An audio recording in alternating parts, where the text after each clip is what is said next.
கர்த்தர் வேண்டதாக மார்க்கு 8ஆம் அதிகாரம் 36 மனுஷன் உலகம் முழுவதையும் ஆதாயப்படுத்தி கொண்டாலும் தன் ஜீவனை நஷ்டப்படுத்தினால் அவனுக்கு லாபம் என்ன?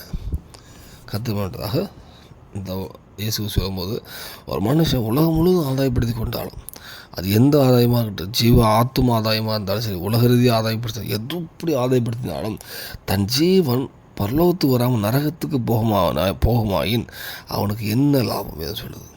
அவனுக்கு என்ன லாபம்? என்ன ஒரு லாபம் கிடையாது. பூமியில் வந்ததுக்கான எந்த ஒரு லாபம் கிடையாது.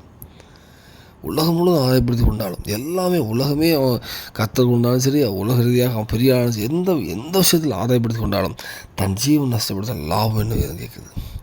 இந்த வேளையில் நம்முடைய வாழ்க்கையில் நம்மளும் அதை நோக்கி தவறான பாதையில் உலகத்தை ஆதாயப்படுத்துறதுக்காக போயிட்டுருக்கலாம். ஆனால் ஒரு விஷயம், நம்முடைய ஆத்துமா பரலோகத்து நிச்சயத்தை பெற ஒரு விஷயம் வாழ்க்கையை சீர்படுத்துவோம்.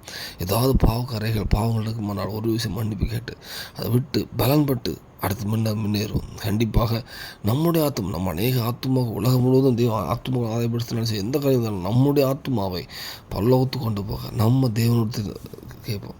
கண்டிப்பாக இந்த பூமியில் எல்லாவற்றிலையும் உங்களோட ஆத்துமா பரலோகத்துக்கு வர்றதுக்கு தேவன் கிருபை செய்வார்.